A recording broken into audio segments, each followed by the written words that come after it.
Hello everyone, today I am in ICT, which is in Shah Alam. I'm here today on the weekday, on the lunchtime. It is currently 1 p.m. So I purposely choose this time to come to this mall for those who haven't stepped foot in ICT. So to give you a glimpse of what this mall has to offer during the peak office hour time. For context, I have been to this mall for quite a few times, mostly on the weekend. Today is a bit special because I just want to feel the weekday traffic, and I pretty much can tell you the weekend traffic later in this video, at least to give you a reference. So as you can see right now on the lower ground floor, which consists mostly of F&B, the traffic during lunchtime is steadily above average based on my observation. Because ICT also has lots of office towers, hotels, service apartments, and adjacent to this place, they have quite a good population of residential crowd here. So it won't be difficult to attract traffic to ICT. In my personal view, ICT is one of the best Shah Alam mall ever. Before ICT, most of the malls that are doing well are relatively on the PJ side and of course Kuala Lumpur. And towards the western side, for some reason, Shah Alam and Klang, most of the malls are not doing that great. That's my personal observation. Well, as you guys just see, our friend Uncle Roger has opened a retail outlet here, and I believe he's on the upper floor.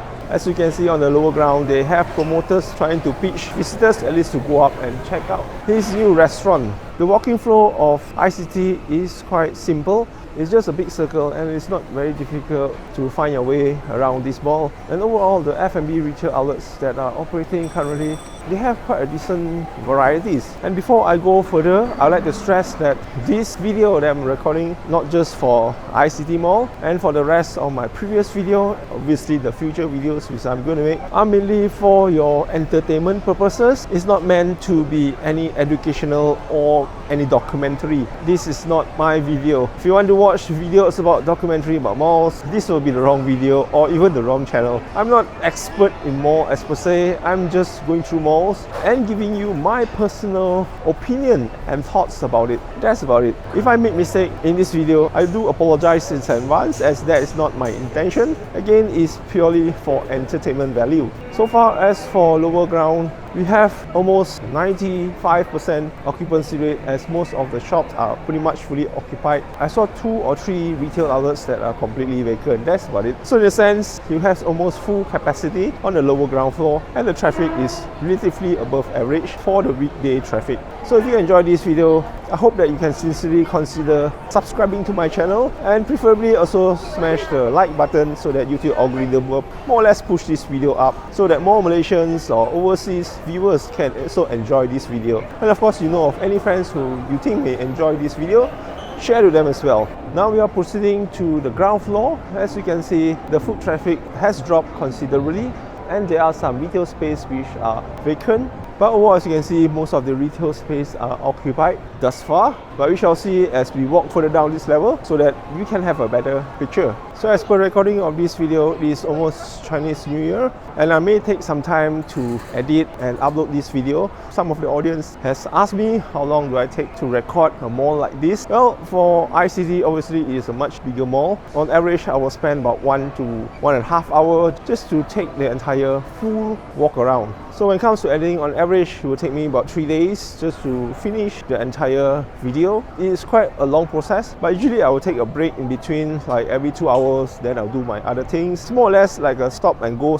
kind of editing, because I'm not doing this full time. And more or less this part-time YouTube gig is just for fun. I'm not getting paid that much either. I can honestly tell you, 1 month I'm getting from YouTube is on average about 200 to 300 ringgit. That's about it. In a good month, maybe about 400 to 500 ringgit. As you can see, it's not really fun just to do it if you want to make money. Maybe in the future, when the channel grows bigger, I would see better income. But right now, it's just more like a hobby or something that I still enjoy doing. And maybe if you have other suggestions that what I should do in the future on this channel, do share in the comments down below. So right here on this session, as you can see, there are more retail outlets that are vacant. When considering this mall started in session in the year 2019, and over the span of 5 years, which we are now in 2025, this mall has not picked up as well as it should be, considering other newer malls like the one, especially I would like to compare the one in IOI City Mall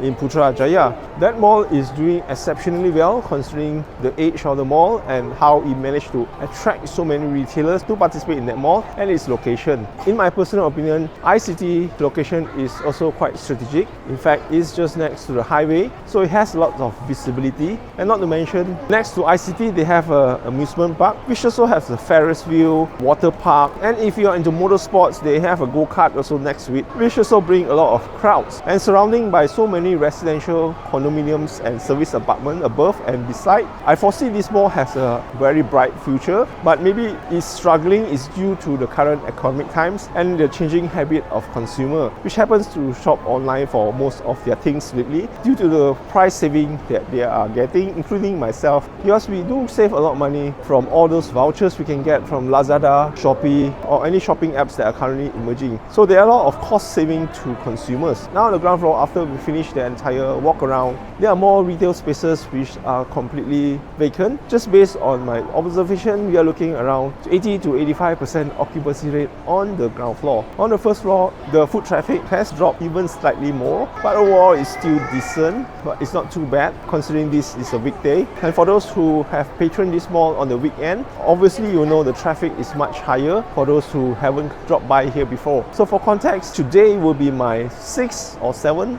visit to ICT. It's not that far from my home in USJ Subang Jaya, approximately about 20 to 30 minutes drive. I come here just for a different feel and experience because we get bored by going to the same mall over and over again. And for those who have asked me which mall do I frequent very often, that will be Sunway Pyramid, which is very near to where I stay. And I do go to One Utama, Mid Valley. If you draw in the map, it looks like a triangle.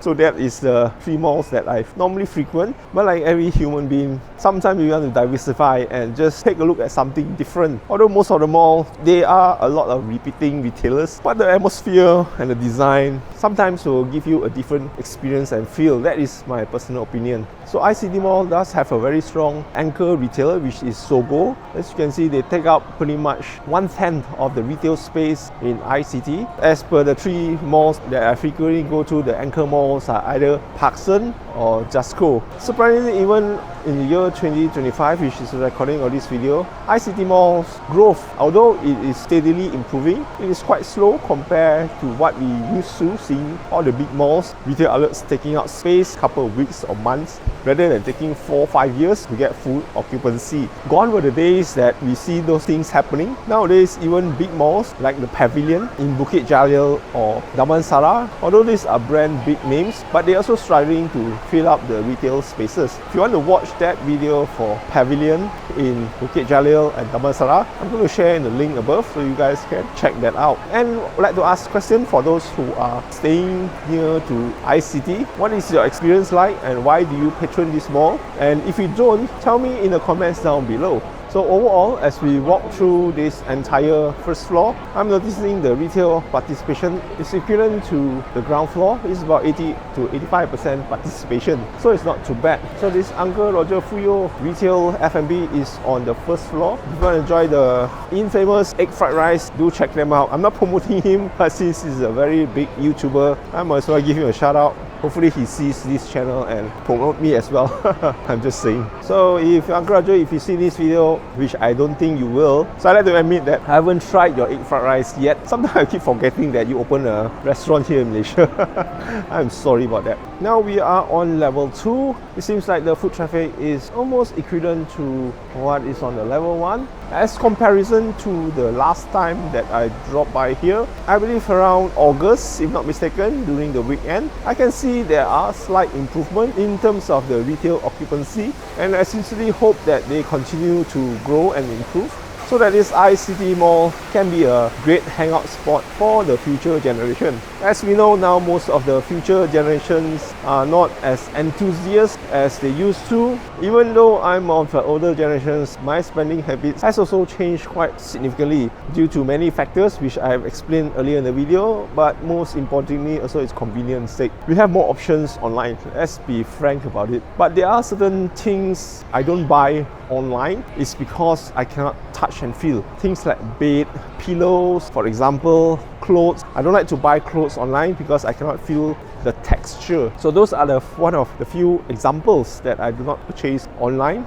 But due to those personal requirements that I set for myself, so there are certain items, I'm just giving an example that I would not purchase online. You may have different opinions. If you do, share down below. Maybe I can gain some knowledge from you guys in terms of shopping online. Write in the comments down below and tell me how you shop online as compared to how you shop in the physical mall. Overall, as we walk through the entire second floor, the retail occupancy rate also is quite similar, to my surprise, to the first and the ground floor. It is still around 80 to 85% occupancy, which has improved quite significantly compared to the last time I came here, which is around middle of 2024. So I would say that this mall has improved, and I hope that it continues to improve.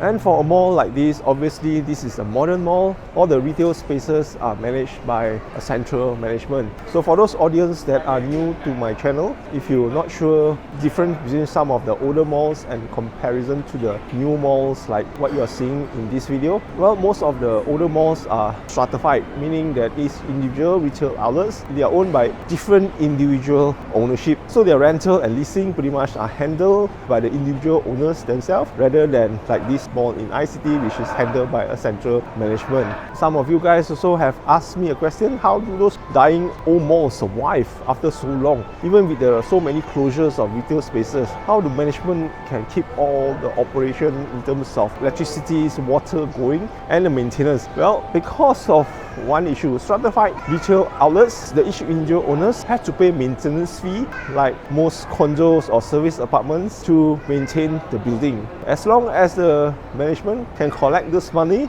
have enough money to run all this basic operation, the mall will continue to open, and they will provide electricity for air conditioning and lighting and water whatsoever. Now let's go up to the second floor. It looks like the second floor has a lot of F&B retail outlets operating on this level. So plus the F&B which are operating on lower ground, and the second floor, ICT Mall has lots of varieties in terms of food. So that is a very good sign and positive. In my personal opinion, I think this will attract a lot of people to come to this mall just purely for food alone, and after they fill up their bellies, they will likely stroll the mall to spend another 1 hour to 2 hours. Whether it's window shopping or buying some small little items, it is still something. So for me, if I go to a mall and they provide very little F&B options, I usually would not like to go back to the mall again, because my whole idea is to spend time with the family, and usually we want to have some drinks, some food, and pretty much spend our entire half day in one physical mall. And for your information, yes, I'm gonna tell them that you have to appreciate malls because it may not exist in another 20 to 30 years due to a lot of factors, especially economic and the changing habit of consumer. As for the design of the ICT Mall, I like the concept very much. It's very easy to navigate. It has very high ceiling and it's very bright. As you go up to the highest floor, you can see there's a lot of natural lighting from the roof, which amplified whatever LED lightings that this mall has installed. Now, based on my personal observation, on the third floor, the occupancy retail space is hovering between 75% to 80%. Overall, is significant improvement as compared to my last visit. And I will say that 70% of the retails are F&B.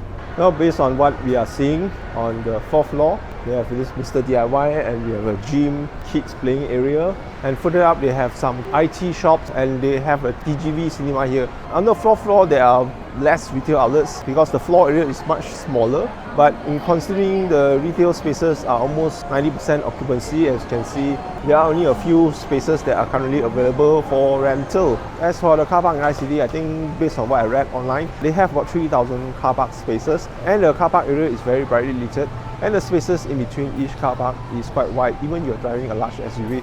In and out coming through the car park is very convenient, especially today during the weekdays and even during a high traffic lunch hour period. The moment I come into the car park area, there's plenty of car park spaces which are available for me. I didn't really go around turning in circles just to find a car park. But on the weekend, however, since the foot traffic is much higher, and due to that, the car park spaces in the basement are pretty much more congested as compared to now on the weekday. So if you guys has any input and more to add on to this video that I miss out, do share in the comments down below so that we can have a discussion discussion. Alright guys, that's all for the ICT Mall. So far, just based on my video recording timer, I spent 1 hour of my life here recording this entire mall walking tour. At the end of this video, I hope you guys enjoyed it as much as I do making this video for your entertainment. Most importantly, I hope with this ICT video, it's good enough to gain your subscription. And if you particularly like this video, at least click the like button and share this video directly to your friends and families if you can. It pretty much helps to support a small channel like me to grow, and I will continue to make more entertaining video like this for the future. My name is Justin Cheng. I'll see you guys in my next video. Cheers guys.